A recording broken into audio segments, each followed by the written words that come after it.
Oremos mientras tanto. Empecemos. Pidamos al Señor que nos hable. Señor, te doy las gracias por el privilegio de estar este día a cargo de la palabra, Señor. Te pedimos que nos hables, queremos escucharte, queremos aprender de ti. Señor, es un privilegio para nosotros poder reunirnos. Te damos las gracias porque hoy día empieza esta liberalidad, Señor, respecto de los cuidados. Somos sabios, Señor, nos protegemos, pero te agradecemos que durante estos años, Señor, que ha durado esta situación sanitaria, nos has protegido. Estamos aquí, Señor, en tu casa. La iglesia ha seguido avanzando, la iglesia ha seguido sirviendo. Y es un honor para nosotros, Señor, estar parte de tu reino.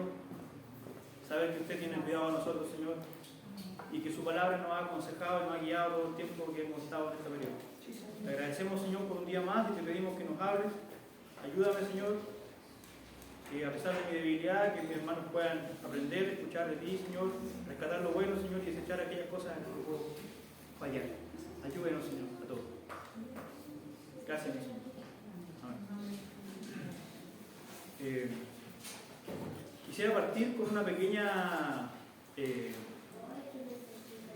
como recordatorio, ¿no?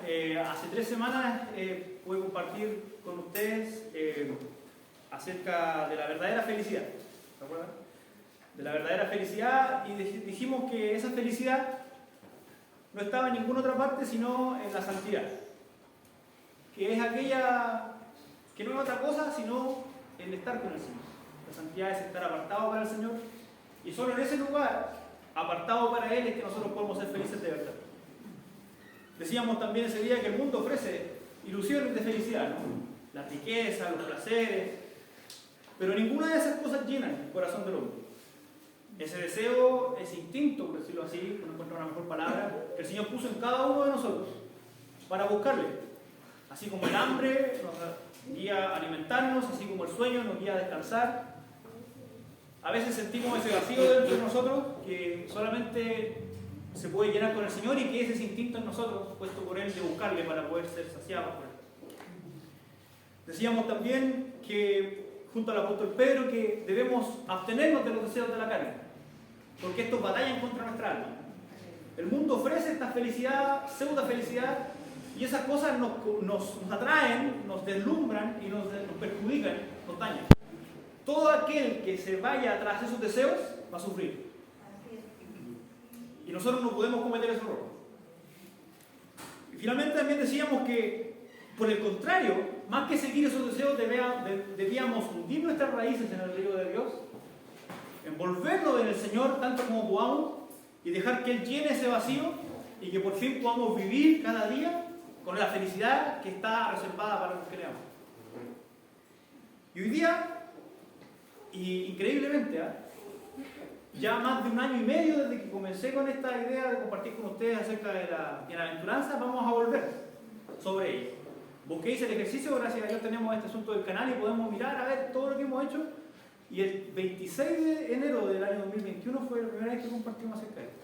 Y el Señor no ha dejado de hablarme y ha dejado de hablarnos a nosotros acerca de la felicidad. Increíble, ¿no?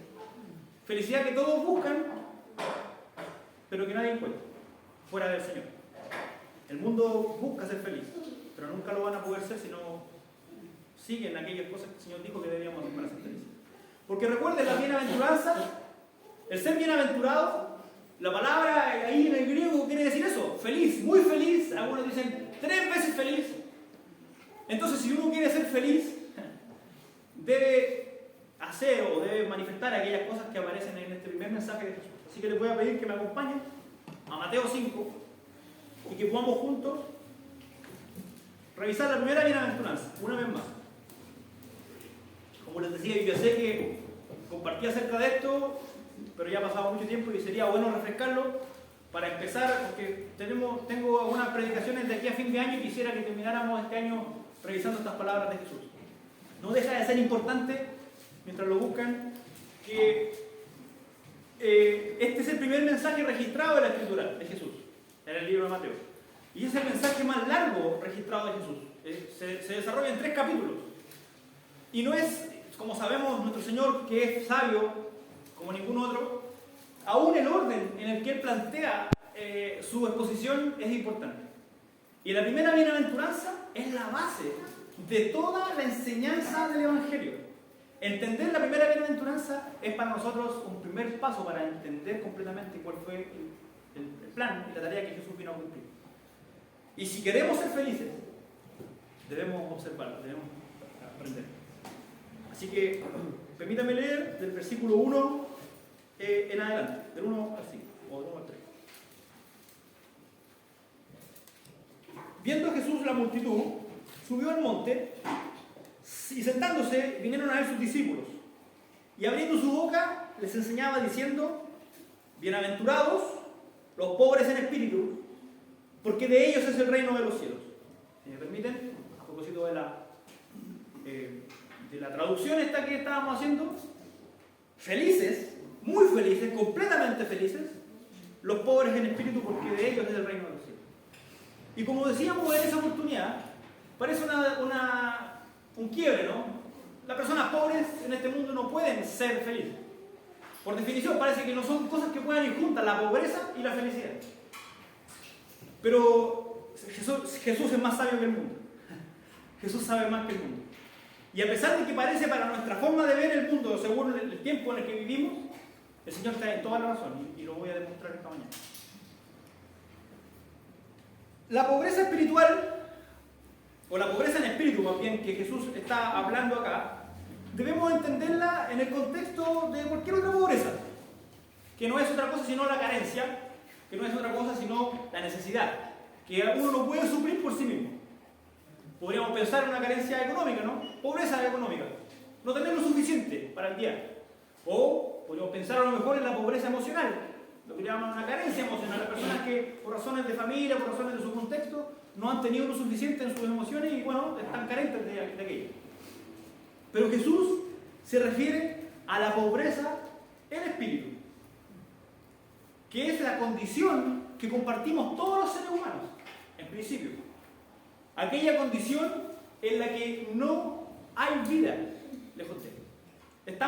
Nuestro espíritu, bueno, antes de ser cristiano siquiera estaba muerto. La forma más abyecta, más grave de la pobreza. Muerte espiritual. Pero aunque eso nos puede llegar a pensar de que Jesús se está refiriendo aquí a todos los seres humanos, porque es cierto, ¿no? Todas las personas de este mundo son pobres en espíritu. Pero las personas a las que Jesús está haciendo referencia en este pasaje no son todas las personas de este mundo, sino son un grupo bien especial. Y yo digo, y quiero partir en este punto porque este es el punto del error del catolicismo, donde dice que todos somos hijos de Dios, porque bueno, todos somos pobres en espíritu. Pero para entender correctamente este pasaje, debemos entender que Jesús vino a cumplir las cosas que de él se habían dicho en el pasado. Y para poder entender cuál es el primer mensaje que Jesús vino a dar, debemos entender qué es lo que se dijo en el Antiguo Testamento respecto a este mensaje. Porque, como les digo, de otra manera podríamos pensar equivocadamente que todos somos pobres espirituales, aún la gente que está afuera. Acompáñenme por favor a Isaías 66, número 2. Esa profecía es más larga. Yo sé que dice varias cosas que serían interesantes de estudiar, pero por honor al tiempo solo vamos a leer el versículo 2. Yo les invito a que lo anoten, que lean esa profecía de Isaías 66. Es muy hermosa, pero, como les digo, vamos a remitirnos por este vez al versículo 2 nada más. Como les digo, Jesús está cumpliendo en toda su vida, en todo su ministerio, aquellas cosas que de él fueron dichas. Y cuando él habla de los pobres espirituales, está haciendo alusión al cumplimiento de la promesa que se hizo en el Antiguo Testamento, que se cumplió con él respecto de esas personas. Entonces veamos quiénes son estos, pobres en espíritu. Mi mano, dice el Señor, hizo todas estas cosas, y así todas estas cosas fueron, dice Jehová. Pero miraré a aquel que es pobre y humilde de espíritu y que tiembla a mi palabra. Esta profecía de Isaías es la que se está cumpliendo cuando Jesús está hablando acerca de la bienaventuranza, diciendo felices aquellos que son pobres, porque de ellos es el reino.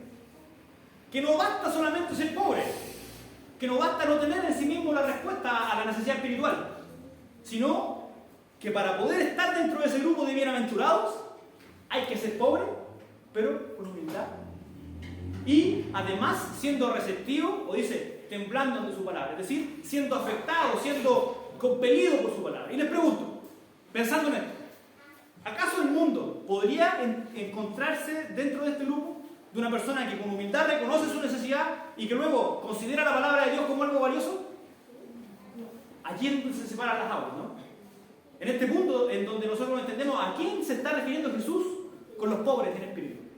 No solo aquellos que tienen una necesidad evidente espiritual, sino aquellos que teniéndola, con humildad, se acercan a Él para ser saciados y que en su palabra encuentran eso que les compunge, que los conmueve, que los mueve, que los estremece y que por supuesto hace que su palabra sea valiosa para ellos. Entonces, cerrando primero el círculo de qué es ser pobre en espíritu, es tener esa necesidad, pero venir al Señor para suplir. Y es por eso que ese pasaje está reservado solamente para aquellos que creen en Jesús. Solamente aquellos que con humildad reconocen su condición espiritual y delante del Señor tiemblan, ellos pueden ser felices. ¿Amén? ¿Se entiende, no, verdad? Sí. Quisiera hacer una precisión antes de continuar. Porque la pobreza espiritual, o más bien, ser pobre en espíritu, suena muy similar a tener un espíritu pobre, o a tener una vida espiritual pobre. Pero la última vez que compartimos, hablamos acerca de eso, porque la pobreza espiritual, digámoslo así, o tener un espíritu débil, un espíritu pobre, es aquella situación que hablábamos con el ejemplo de esa planta. Gente que vive, que ha recibido de Jesús, que asiste a la iglesia, pero que como esa planta no crece ni da fruto, pero no muere. Toman del Señor lo suficiente para vivir, pero no lo suficiente para producir fruto. Eso es una vida pobre espiritual. Y yo no estoy hablando de eso. Jesús no estaba hablando de eso. No está bien ser un pobre espiritual, tener un espíritu pobre, tener un espíritu débil, por ningún motivo. No estamos hablando de eso.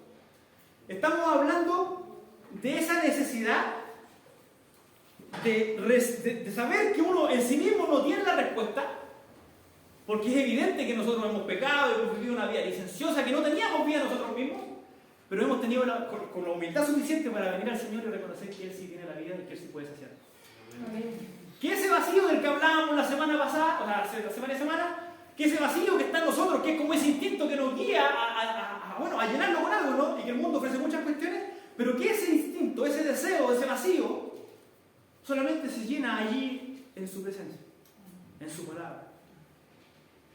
Como les digo, no lo olviden, ser pobre en espíritu no tiene nada que ver con tener un espíritu pobre.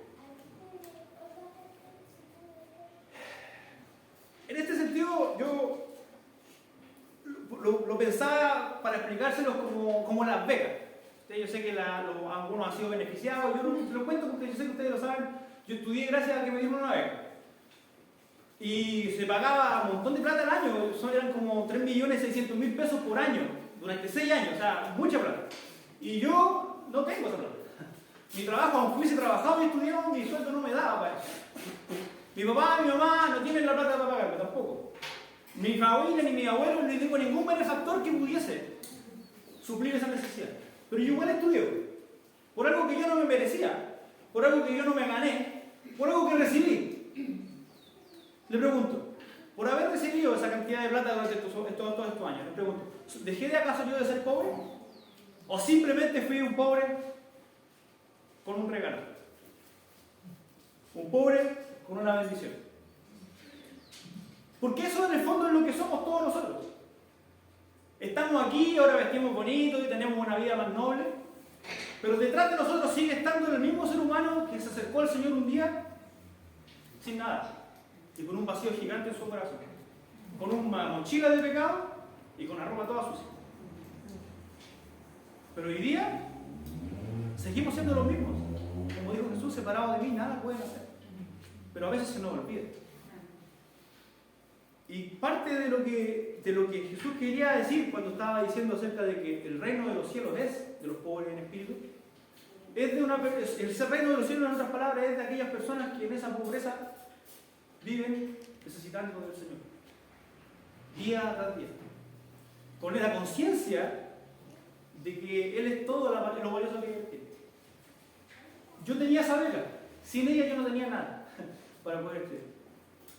Sin Jesús, sin su regalo, nosotros no tenemos nada. Y eso no se nos puede olvidar. Y además resulta hermoso darnos cuenta que, como bueno, ustedes saben, la bienaventuranza es una lista, ¿no? Una lista de varias bienaventuranzas. Dice varias características, menciona características de las personas que son herederas del reino de los cielos. Varias de ellas. Pero como les dije, en la sabiduría de nuestro Señor, Él manifestó, aún en el orden de la forma en la que las menciona, cosas importantes. Y no debemos pasar por alto que la bienaventuranza de la pobreza del espíritu es la primera de todas ellas. Y como el hermano Spurgeon lo graficaba, la felicidad en este pasaje se nos presenta como una escalera que tiene varios peldaños. La mansedumbre se menciona más adelante, se menciona la resistencia a la persecución, se menciona la misericordia, pero el primer peldaño de esa escalera para ser feliz es un peldaño que para subirlo no depende de nosotros, no depende de tu capacidad, ni de tus obras, ni de tu virtud, depende de tu carencia. Depende, el primer peldaño de ese escalón está puesto tan abajo que cualquiera puede subir. Cualquiera del mundo, como decíamos, compartimos algo con el mundo. Somos pobres en el espíritu, no tenemos vida por sí mismos. Pero para ascender a la felicidad, el primer peldaño es muy, muy elemental. Y todos los seres humanos podríamos cumplir. Nada más que hay que agregarle la humildad suficiente para reconocer nuestra condición y, habiéndola reconocido, obedecer al Señor. Pero como les digo, el primer peldaño es muy simple. No depende de ti. No depende de tus fuerzas, no depende de tus ánimos, no depende de tus virtudes. Y por lo tanto es solo gracia de Dios para ti. Entonces, habiendo mirado muy rápidamente qué es esto de ser pobre espiritualmente, qué es ser pobre en espíritu, consideremos un momento cómo esto afecta en la forma en la que Dios ofrece su felicidad y cómo, por el contrario, el mundo ofrece esa, entre comillas, pseudo felicidad. Miremos por un momento cuáles son las consecuencias para nuestra vida de considerarnos a nosotros mismos correctamente una persona pobre en espíritu. En primer lugar, para una persona pobre en espíritu no hay jactancia. Ninguna. ¿De qué podría jactarme yo por recibir una beca? Fue un regalo, yo no lo merecía. ¿De qué te puedes jactar tú si todo lo que has recibido lo has recibido por gracia, sin que tú lo merecieras? Incluso en contra de lo que tú merecías. Porque parte del problema del ser humano es que merecía justamente el castigo eterno por su pecado, por ofender a Dios. Entonces, más que haber ofrecido algo beneficioso para poder obtener lo que tenemos de parte de Dios, por el contrario, no tenemos nada. Tenemos una cuenta en números rojos, tenemos una deuda que el Señor vino a pagar. No podemos olvidarnos que no podemos jactarnos de ninguna manera. Y como les digo, en comparación a lo que ofrece el mundo, piensen un momento conmigo en las redes sociales. ¿No son acaso eso puras jactancias? Fotos de donde voy, donde lo paso bien, donde estoy con mi familia, donde estoy comiendo algo rico, donde me veo bien, la mejor foto, eso es jactancia, jactancia, jactancia, jactancia. Y eso no puede estar. No podemos nosotros albergar cosas como esas en nuestro corazón. No podemos dejarnos deslumbrar por aquellas cuestiones, pensar que esa es la felicidad. El que es pobre en espíritu delante del Señor, tiene que ser pobre en espíritu también delante de sus hermanos. Nosotros vivimos, somos gente más bien de clase media baja, y esto no ocurre con tanta frecuencia. Pero esto es muy sutil y nosotros no podemos perderlo de vista, porque el mundo nos anima a hacer lo contrario.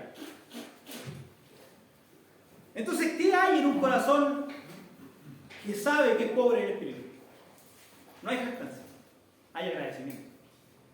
Agradecimiento a Dios, porque todo lo que tiene lo ha recibido de su mano. Y por supuesto, esa es una forma de vivir. El agradecimiento no es solo dar gracias el día domingo, sino que es una forma de vivir sabiendo que nada de lo que tenemos nos pertenece, sino que el Señor nos ha dado porque Él quiso ser. En un corazón pobre en espíritu, tampoco hay orgullo. No cabe el orgullo en ese corazón. Porque como decíamos, ¿de qué nos vamos a enorgullecer si el regalo vino completo y vino gratuito? Aún en contra de lo que nosotros merecíamos. Les pregunto, ¿hay algo que ustedes puedan hacer o que ustedes puedan decir delante del Señor, esto es lo que tengo? Por ningún motivo, ¿no es verdad? nada de lo que nosotros tenemos podemos atribuir a nuestro propio mérito. Y piensen un momento conmigo en la escena aquella del publicano y del fariseo, ¿se recuerdan? ¿Qué decía el publicano? A buen cuello, se golpeaba el pecho y decía: Señor, se propicio a mí, pecador.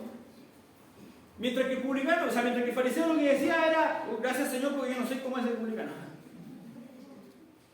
Uno totalmente avergonzado, públicamente reconociendo que era un hombre falto, una mujer falta. Mientras el otro, en silencio, con una ropa impecable, una apariencia cristiana muy noble, pero orgulloso de que él era mejor que el otro. Como decía, no hay jactancia entre nosotros, no puede haber orgullo entre nosotros. Y eso se manifiesta particularmente en nuestras relaciones con nuestros hermanos. No podemos dejar que el mundo en este sentido nos engañe. No podemos albergar en nosotros un corazón orgulloso. Por el contrario, como decíamos en Isaías 66, aquel que tiene un corazón pobre en espíritu y que entiende su condición delante de Dios es una persona humilde, que reconoce sus errores, que pide perdón delante del Señor, pero que también lo hace respecto de sus hermanos. Además, en aquel que es pobre en espíritu, para él no existen jerarquías. No importa si es pastor, no importa si es apóstol, no importa el nombre que tenga. Una persona pobre en espíritu entiende que cada persona que está a su lado es su hermano y vive para servirle. Ninguno que entienda su posición como el pobre que es delante de Dios puede jactarse de tener una posición, aunque sea cualquiera, músico o en la puerta o porque predica. Para el pobre en espíritu no hay jactancia, no hay orgullo. Para el pobre en espíritu no hay jerarquía. Para el pobre en espíritu hay hermandad. No existen los que mandan, ni aún los pastores, sabiendo que tienen una responsabilidad. Por favor, no estoy permitiendo esa idea. El pastor tiene autoridad, los líderes tienen autoridad, pero desde su perspectiva, desde ellos, eso no lo hace mayores que sus hermanos. Por el contrario, los somete a un servicio pleno. El que más sirve en esta iglesia, si ustedes pueden dar testimonio de eso, es el pastor y su familia. Y nosotros tenemos que imitar ese ejemplo. Pero nosotros no podemos permitir que en nuestro corazón se alberguen pensamientos que vayan en contra de esa idea. La pobreza espiritual, como les digo, nos lleva a tener un sentido más profundo de hermandad. Y yo quisiera recordarles dos pensamientos de la Escritura respecto a esto. Primero, el apóstol Juan: el que ama a Dios, ame primero a su hermano. El amor tiene que ser lo que nos nutra, lo que nos una, lo que nos mueva a cabo de nosotros. Y además, la reflexión del apóstol Pablo, que dijo que ninguno de ustedes tenga más alto concepto de sí que el que debe tener. Esto para el mundo sí que ya es loquísimo. Ninguno de ustedes tenga más alto concepto de sí que el que debe tener, sino que piense de sí con mesura, conforme a la medida de fe que le fue dada, considerando a los demás como superiores. Hermandad. Hermandad. Si tú entiendes tu condición de persona necesitada, entiendes que no hay jactancia, que no hay orgullo, que no hay jerarquía. Y aquí la cosa se pone seria, porque a propósito de esto que estábamos hablando acerca de no tenga ninguno un concepto más alto de sí que el que debe tener. Aquellos que tienen un corazón pobre en espíritu, tampoco existe para ellos la autoestima, que el mundo tanto grita, ¿no? Tanto balbucea. Autoestima, tienes que tener una imagen de ti sólida, saber de tus capacidades, darte valor, no dejar que alguien te atropelle. Ninguno tenga un concepto más alto de sí que el que debe tener, sino considera a los demás como mayores a ustedes mismos. ¿De qué autoestima me están hablando? Los valores del mundo son esencialmente contrarios a los valores de Dios. Si nosotros seguimos los valores del mundo, nosotros nos vamos a transformar en enemigos de Dios. No podemos permitir que esas cosas calen en nosotros. Por el contrario, debemos hacer un esfuerzo consciente y poner nuestra vista en las cuestiones que el Señor nos ha puesto por delante. ¿Qué es lo que dice el pasaje? Que no tengamos ese concepto más alto, sino que aquel que nos permite nuestra medida de fe. Al final, el pobre en espíritu no tiene autoestima, lo que tiene es fe en lo que Dios ha hecho de él. Ninguno de ustedes, hermanos míos, es valioso en sí mismo. Eso es. Ninguno de ustedes es valioso en sí mismo comparado con Jesús. Ninguno de ustedes tiene un valor superior que el que le asigna a Jesucristo. Nosotros no somos un fin, nosotros somos un medio, somos hijos para el servicio y para la gloria de Dios. Encontrar ese lugar en el mundo, allí vas a encontrar la felicidad. Mientras sigas persiguiendo esa idea de tener una estima alta, vas a seguir pugnando por lo que Dios nos ordena. Insisto, ninguno de ustedes tiene un concepto más alto de sí que ustedes no, sino que piense de sí con mesura y conforme a la realidad que el Señor repartió cada uno. Entonces, el corazón pobre en espíritu no solo no considera la autoestima, sino que por el contrario, lo que considera es su fe en lo que Dios ha hecho de sí. Además, hermanos, para una persona pobre en espíritu tampoco hay autosuficiencia, por consecuencia, ¿no? Si no tiene nada de qué orgullecerse, si los dones no son suyos, si las cosas que se le han dado se las dieron por gracia, si su valor principal no viene de sí mismo, sino del valor que Jesús pagó por él, no puede haber autosuficiencia. Nosotros somos dependientes de Jesús. Ya lo recordábamos, Jesús mismo lo dijo: separados de mí, nada pueden hacer. Nada podemos hacer. ¿Qué dones podríamos hacer? Piensa un momento en las cosas que tienes en tu mano. ¿Qué cosa tienes que no haya sido dada por Dios? ¿De qué manera puedes entonces ser autosuficiente y descolgarte y hacer lo que a ti te plazca? ¿Cómo pueden ser tus propios planes los que estén primando en tu vida, siendo que todo lo que tienes lo debes a Dios? No hay dones, no hay virtudes en nosotros que nos habiliten para poder separarnos del Señor. Es como la beca, insisto sobre ese ejemplo, es como la beca. Si yo la rechazo, si yo me alejo, se acabó. Aquí en lo natural ustedes lo pueden ver. Si yo me voy a vivir a Argentina, se acabó la beca. No me la van a dar allá, me la dieron aquí. Si yo me voy de aquí, la pierdo. No nos olvidemos de donde el Señor nos sacó. No podemos ser personas autosuficientes, sino dependientes 100% de Él. Y si todo esto que hemos dicho es cierto, para un corazón pobre en espíritu, que entiende su condición delante de Dios, tampoco puede haber autosatisfacción. Hay un ejemplo que pensé, que recordé hoy día mientras venía. Mi tío, él tiene su familia, su esposa, su hijo, y ellos, que en su población había un perrito, pero estaba harapiento cuando yo llegué, harapiento con arestín, botado, así un estropajo. Ustedes han visto perros así. Y cuando ellos llegaron, el niño que era chiquitito, como que quería el perro, quería hacerle cariño, y mi tío no lo iba a dejar, pues si estaba lleno de pulga, todo cochino.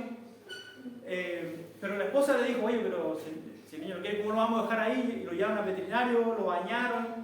El perro era súper quirillento, súper feo, pero con el tiempo empezó a crecer su pelo, y ahora es un perro, un quiltro, pero lo tiene en la casa, y el perro es el perro más agradecido. Más agradecido. Mi primo de chico le pega, se le sube encima, le hace de todo. Pero el perro se deja, no hace nada. Porque el perro, yo me imagino que el perro recuerda de dónde estaba. El perro recuerda de dónde venía. Sabe lo que sufrió, sabe lo que estaba padeciendo en la calle. Y esta situación ahora, a lo mejor que lo molesten un poco, no significa nada. Ese perro no vive para él. No vive para sí, vive para alegrar a ese niño, vive para alegrar a su familia, que en amor lo salvó. Entonces, ¿por qué si el Señor hizo lo mismo contigo y conmigo, vimos para nuestros propios deseos?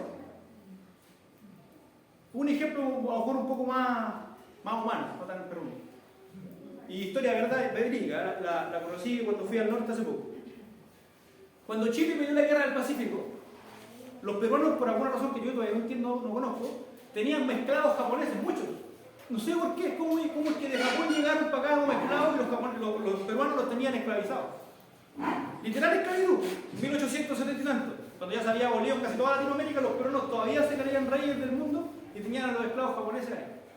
Chile empezaron la guerra y los chilenos ganaron batallas, porque en su vida, ustedes saben, muchas batallas, la batalla de Navantiquique, qué sé yo, bueno.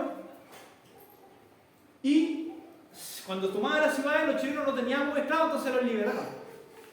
Y les pregunto, ¿qué creen ustedes que hicieron los peruanos cuando fueron liberados? Se fueron a su casa a tomar sol, por fin vamos a poder comprarnos las cosas que queremos, ahora sí vamos a tener nuestra vida propia, vamos a hacer nuestra vida, vamos a casarnos, vamos a ser felices. Ahora sí, chao chilenos, gracias, se pasaron, bacán lo que hicieron por nosotros. No. los peruanos se pusieron, o sea, los japoneses se dispusieron al ejército. Y aunque no tenían para pelear, no sabían pelear poco y sabían el idioma, apareció, o sea, a lo mejor ustedes lo han escuchado, apareció el chumbeque.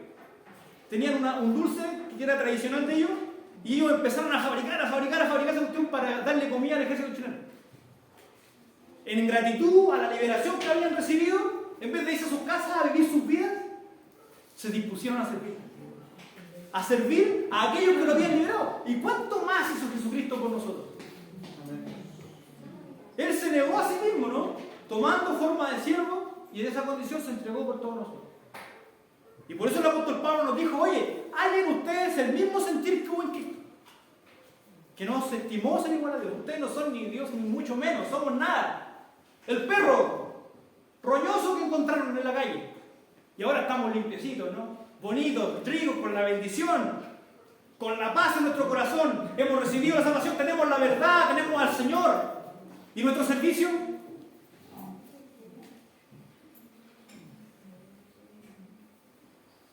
¿Y nuestro servicio? Nuestro servicio a la par al sacrificio que fue hecho por nosotros. El pobre en espíritu no se considera a sí mismo valioso. No se considera autosuficiente. El pobre en espíritu no se considera que su vida es para sí y para hacer lo que a él le gusta y pasarla bien y poder cumplir sus sueños. El pobre en espíritu sabe el precio que se pagó por él y lo da todo, lo deja todo con tal de servir a aquel que lo hizo bueno. Entonces, como les digo, empieza a tener sentido, ¿no? Que Jesús pusiera esta primera aventuranza. Si tú quieres ser feliz, debes considerarte como quien realmente tú eres. Una persona que necesita, que tiene su vida es un desastre, que su vida no servía para nada, que todos sus deseos iban hacia el mal, que su vida iba a ser una destrucción segura, pero que por encontrarse conmigo, ahora sí para algo tiene un propósito. La pregunta es si acaso vamos a abrazar ese propósito o vamos a irnos a disfrutar de la vida. Pero les digo, ir a disfrutar, entre comillas, de la vida ya no van a encontrar la felicidad. Historias tenemos por cientos, ¿no es verdad? Pero el hijo pródigo es la mejor de todas. Se fue a bolsillos llenos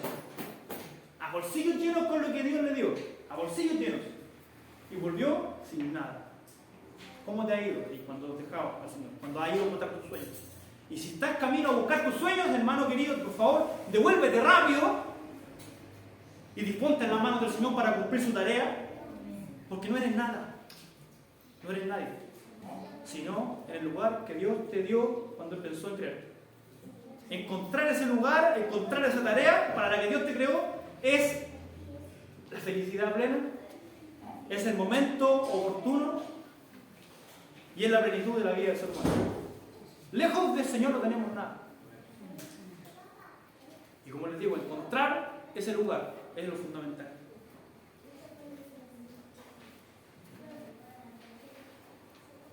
Todo cristiano genuino es un pobre en espíritu. Todo cristiano genuino es esencialmente distinto del mundo. Y todo cristiano genuino no puede contentarse con los deseos que este mundo ofrece. Examina, como lo hemos venido haciendo este tiempo.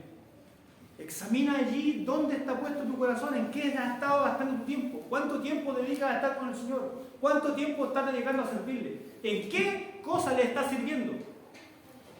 No mirándonos a nosotros, insisto, la otra vez lo decía, esto no es un examen mío contra ustedes, ni mucho menos, yo soy el primero en esta lista. Pero como el árbol, insisto, debemos tener la suficiente agua y estar tan cerca del Señor como sea suficiente para poder dar fruto. No, hermano, no, yo estoy dando fruto, sí, pero es todo el fruto que puedes dar, porque el Señor, ya decíamos, nos salvó para que llevemos fruto y fruto en abundancia. Has dado fruto, gloria a Dios por Él. Pero te pregunto, sinceramente, mirándote al Señor en la cara, ¿has hecho todo lo que podías hacer por tu Señor? Porque Él no escatimó nada. No escatimó ni a su propio Hijo, sino que lo entregó. Y tú no eres capaz de levantarte un día domingo temprano, no eres capaz de llegar a la hora, no eres capaz de venir a servir, por dar unos ejemplos. ¿Cuánto más, hermanos, vamos a vivir así mal agradecidos? No me imagino, le prometo que no me imagino a los japoneses yéndose para Japón, arrancando de Iquique, de vuelta para acá para vivir a Valparaíso, no me lo imagino. No. Habiéndome salvado, yo me meto, yo agarro un palo y me voy en contra de los que me tenían capturado, a liberar a otros pueblos.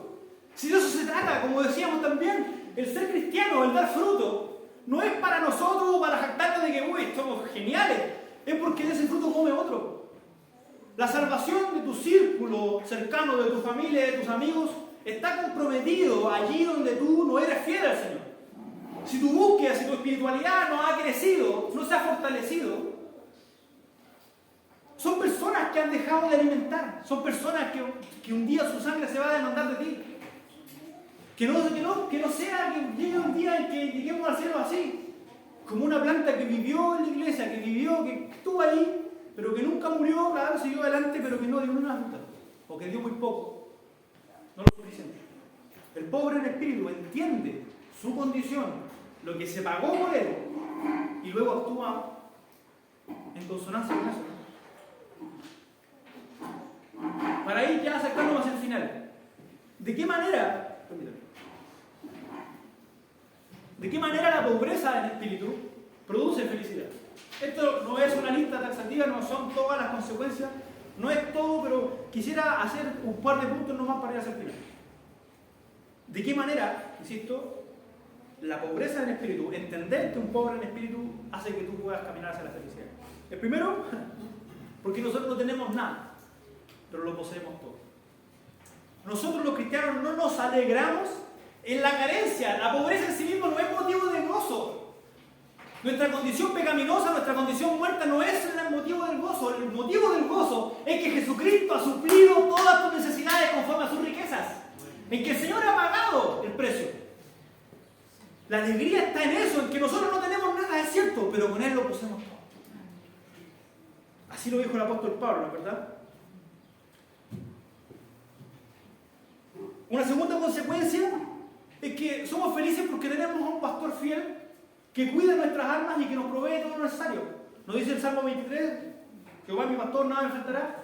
Siempre, y ese texto es cierto, tiene un antecedente, un carácter económico, financiero, que el Señor nos va a proveer todo lo material, pero hermanos, no dejemos de observar que eso también tiene que ver con nuestra alma, nuestro espíritu.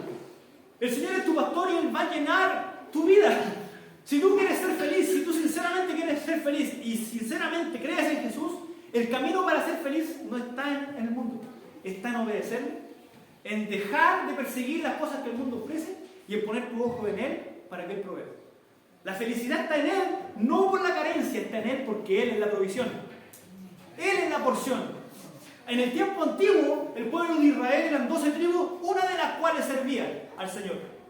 El pueblo que Jesús redimió ya no tiene 12 tribus, ya no tiene un pueblo que sirve, todo el pueblo sirve. Todos hemos sido llamados al ministerio.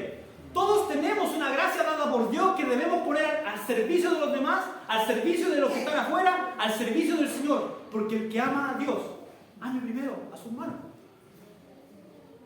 Nosotros debemos ir sabiendo que el Señor tiene cuidado de nosotros. Que nada es nuestro, que todo es de Él.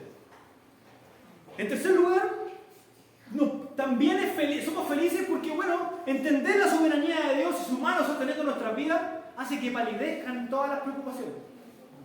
Si en un momento yo te invito a pensar, a cerrar tu ojo en tu casa y mirar todos tus problemas, por un momento, todos tus deudas, las situaciones de tu negocio, de tus estudios, de tu familia, todo lo que acontece en este mundo, las aflicciones de este tiempo, y cierras tus ojos un momento y intentas y reflexionas más bien respecto de la soberanía de Dios y que Él tiene su mano sobre ti, cubriéndote y sosteniéndote. ¿Hay algo por lo que de verdad valga la pena preocuparse? No estoy haciendo una apología a la flojera, hermano, siempre lo digo. Tener fe no es ser flojo. Tener fe no es no pedir perdón, no es no arreglar las cosas. Si estamos haciendo algo mal, no basta la fe. Hay que arreglar eso, sí. Pero hermano, si tú haces las cosas que Dios te mandó y le obedeces, todas las preocupaciones van a verse en el porte de la perspectiva que eso. Porque tú eres un pobre y has llegado hasta aquí sin nada y te vas a ir de este mundo sin nada. Y lo único que tienes para hacer en este mundo no es ganar ni acumular para tus hijos. Lo único que tienes que hacer en este mundo es servir a tu Señor y acumular tesoros en el cielo, que donde vale la pena acumular tesoros, hermano. Señor. Y acuérdate que allí es donde esté tu tesoro, también va a estar tu corazón. ¿Dónde está tu corazón? El pobre en espíritu tiene su tesoro en un solo lugar. No tiene tesoro acá. En cuarto lugar, la felicidad de la pobreza es cierta porque la necesidad es un lugar cercano. Hay que venir para buscarlo. Hay que acercarse. Si tú te creyeras rico y te sintieras poderoso y te sintieras todo suficiente, te alejarías sencillamente del Señor y harías tu vida por allá. Pero ese instinto, ese apeso, ese vacío en nosotros que nos atrae a su presencia, su Espíritu Santo que nos convence del pecado, que nos atrae a la oración, es un lugar cercano, donde encontramos refugio, donde encontramos aliento, donde encontramos paz en medio de la tormenta. Reconocerse pobre y entender que uno es pobre en espíritu te obliga a estar cerca del Señor. Imagínate cómo me siento yo ahora estando aquí teniendo que compartir con ustedes. Yo lo único que intento es buscarle, que el Señor hable, que el Señor diga, no decir ninguna otra cosa que no diga la Biblia, porque sé que soy un pobre. Tú que eres padre, ¿qué le estás entregando a tu hijo? ¿Lo que se te ocurrió, lo que te dio tu papá a ti? ¿O lo que la Biblia enseña? Lo que el Señor dejó para que tú le enseñes a tu hijo. Cualquier cosa, cualquier área de tu vida, tu trabajo, ¿qué estás haciendo? Cualquier área en la que tú puedas pensar. El Señor tú necesitas del Señor para eso. Y esa carencia, y esa pobreza, y saber que uno no es sabio, saber que uno tiene esa necesidad, que uno no es un pobre, te obliga, beneficiosamente por supuesto, te obliga a acercarte al Señor. Cerca del Señor hay paz. Cerca del Señor hay bendición. Él es la persona más sabia. Yo sé que si tu hijo estuviese enfermo o si tu hijo fuera un rebelde, sería mucho mejor traer a Jesús, ¿no? Jesús, por favor, aconséjalo. Se puede hacer. Pero necesitamos ser pobres para eso. Porque de otra manera vamos a aconsejar a nuestra pinta, vamos a pastorear a nuestra pinta, vamos a cantar a nuestra pinta, vamos a dirigir la iglesia a nuestra pinta, vamos a dirigir nuestra vida a nuestra pinta. Y eso no es la idea. El pobre en espíritu entiende que lo único que tiene de valor es lo que Dios le dio y lo que Dios nos dejó. No hay otra enseñanza, hermano. No hay más mensajes, no hay más. Aquí está todo. Y la oración. Y la oración. Y la comunión. Yo con esas tres cosas, si no hiciéramos nada más, tendríamos todo lo suficiente.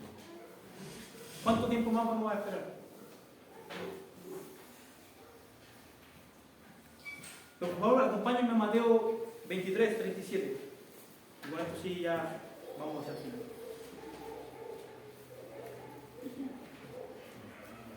Nosotros somos personas sujetas a pasiones, sujetas a conflictos, sujetas a tentaciones. Tentaciones a las que fueron sujetos también los hombres del tiempo de la Escritura, y en especial el pueblo del cual se habla en la Escritura, que es el pueblo de Israel.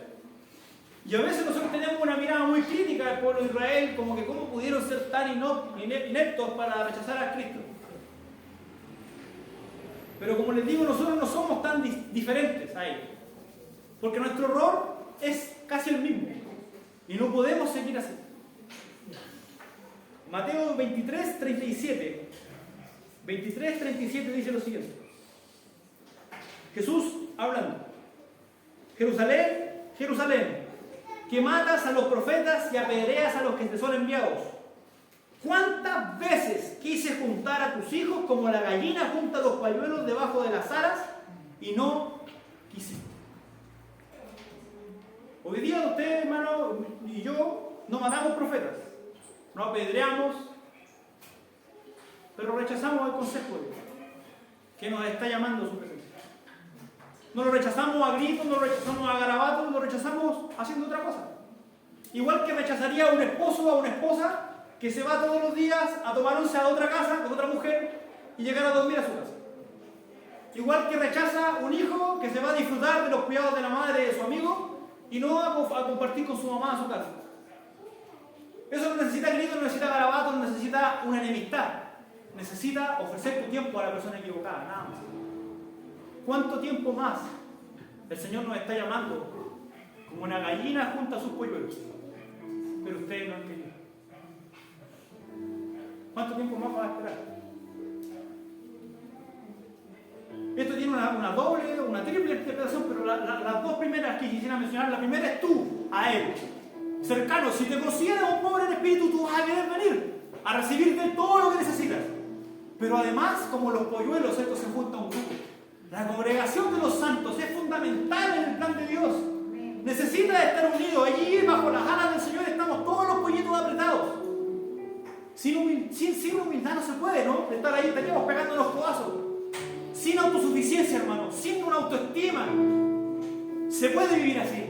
Porque lo que necesitamos es a Jesucristo y lo que Él ha hecho de nosotros y por nosotros. Solo una persona que ha pasado hambre valora la comida que tiene. Todos los mañosos que he conocido son personas que nunca han pasado hambre.